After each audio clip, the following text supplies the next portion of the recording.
So you can be able to tell if an elephant is left-handed or right-handed by looking at it.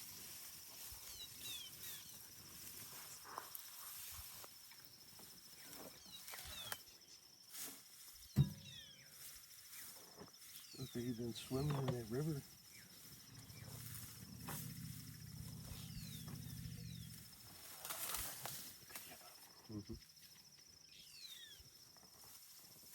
You doing that because of us, or that's just what they do? Because we are in between a mother and a baby, and that's why she's kind of telling us. Be careful.